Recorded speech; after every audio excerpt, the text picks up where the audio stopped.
ఒకసారి ఆడు cab driver road మీద టైం అయిపోయిందని హోమ్ గురించి రోడ్డు మీద దించేసి వెళ్ళిపోయినాడు రాత్రి 10ంటికి.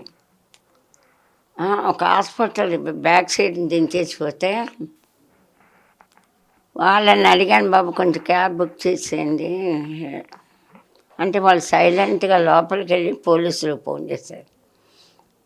ఏంటి వాళ్ళు వచ్చి చూసి, అమ్మ మేడం మీరా ఏంటమ్మా ఇలాగ వచ్చారంటే, ఇట్లా హోమ్ ఎత్తుక్కుంటూ వచ్చామండి, క్యాబ్ డ్రైవర్ ఇట్లా దించేసిపోయినాడు టైం అయిపోయిందని అంటే, వాళ్ళు ఉండండి అమ్మా మాట సైలెంట్గా వచ్చి ఆర్కే ఈ ఫౌండేషన్ వాళ్ళకి తెలుసు, అక్కడికి వచ్చి వారితో మాట్లాడి నన్ను తీసుకొచ్చి ఇక్కడ దించేసి వెళ్ళిపోయినారు.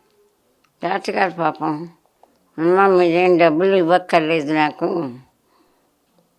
ఇక్కడ ఉండండి అమ్మా మీకేం పర్వాలేదు అని చెప్పారు. రాత్రి ఇక్కడే పడుకొని ఇక్కడ వర్క్ ఏంటంటే అమ్మాయి 3 అంతస్తు నుంచి పడిపోయింది మేడం నుంచి. సౌండ్లు పడరు అమ్మాయికి, తల ఇది నేను కూడా 3 హోల్స్ ఉన్నాయి నాకు, భగవంతుడు బతికించాడు. ఇంకా అది తక్కువ మీ సౌండ్కి గుండెలో కొట్టినట్టు అనిపిస్తుంది, భరించలేను సౌండ్లు, ఇద్దరికీ పడవు. కొంచెం సౌండ్ ఇది కొంచెం డిస్టర్బెన్స్ ఎక్కువ ఉందని వెళ్ళిపోయినా పొద్దున్నే. వెళ్ళిపోతే ఆ హోమ్ వాళ్ళు మరీ ఇదైపోయారు, సర్వీస్ మానేసి చాలా ఇన్సల్ట్గా చూస్తున్నారు. డబ్బులు కట్టకపోతే వాళ్ళ తప్పు లేదు, కట్టలేని దీనస్థితి నాది. ఇంక ఈసారి ఇక ఉండకూడదు అనుకోని దృఢ చేయంతోనే వచ్చాము. మా అమ్మాయి నేను చచ్చిపోదామని బయటికి తిరిగాం ఒక రోజంతా. మాకు చెప్పకుండా తీసుకెళ్ళి గాంధీ హాస్పిటల్లో చేర్పించారు. ఒక ఒక రోడ్డు మీద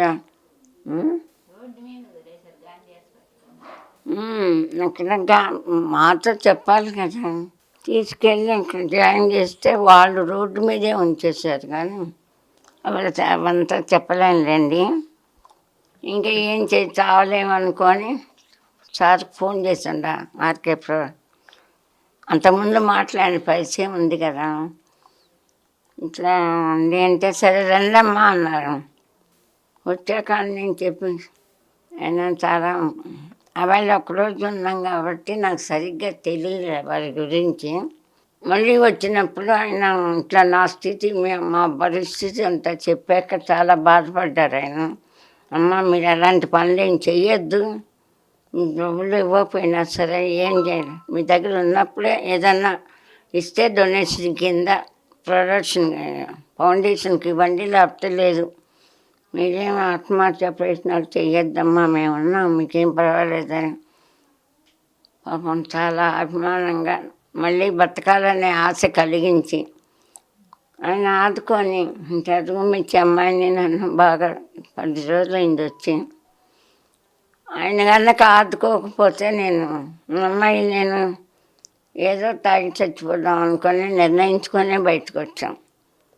ఆయన ఆదుకొని మా అమ్మాయికి నాకు మళ్ళీ ప్రాణభిక్ష పెట్టారు. అలాంటి వాళ్ళు సమాజం గుర్తించి ఇట్లాంటి ఫౌండేషన్ వాళ్ళు నిస్వార్థంగా చేసేవాళ్ళు ఉంటారు. కొంతమంది గొప్పగా చెప్పుకుని ఇంకో చోట అన్నదానం పుణ్యం నెలకోసారి 100 మందికి అన్నదానం చేస్తారట. ఆయన హోంలోనే మేము ఉన్నాం. మా అమ్మాయిని హోంలో ఉన్న వాళ్ళకి తిండి ఉందో లేదో చూడలేదు, కానీ అన్నదానం చేస్తే పుణ్యం వస్తుందండి మీకు అని. అట్లాంటి వాళ్ళు ప్రపంచంలో రకరకాల మీకు తెలియంది ఉంది.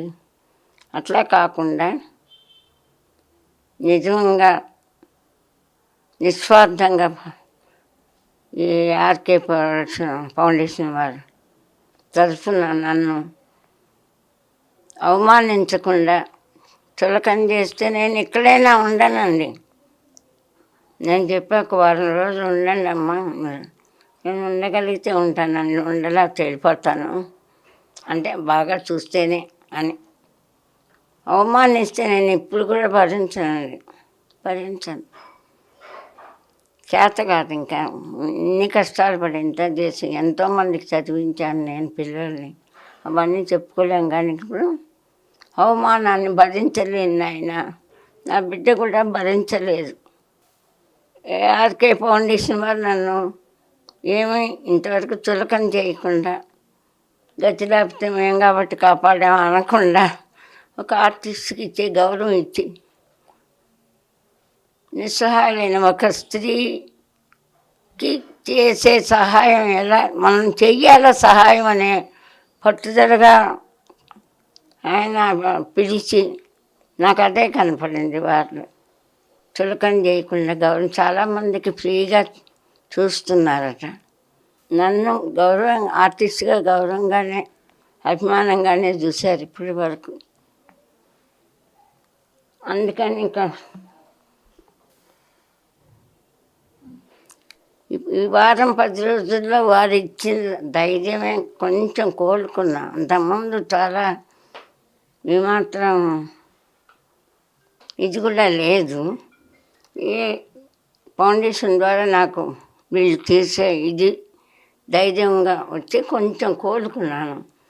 వారు ఇట్లా చాలామందికి చూడాలని, వారిని గుర్తించాలి. నన్ను వారు గుర్తించి గౌరవించినట్టు ఒక ఆర్టిస్టు ఇన్ని సంవత్సరాలు 50 సంవత్సరాలు ఒక ఆర్టిస్ట్గా బతికి ఇవాళ గతి లేక ఆత్మహత్య చేసుకుంటున్నది అని ఇదిగా చూడకుండా ఆయన నన్ను ఎట్లా గౌరవించి ఇచ్చేశారో, గుర్తించారో. ఒక పెద్ద ఆర్టిస్టు ఇవాళ ఎంతోమంది ఆర్టిస్టులు ఎన్నో రకాల కష్టాలు. ఇది ఒక శాపమేమో తెలీదు.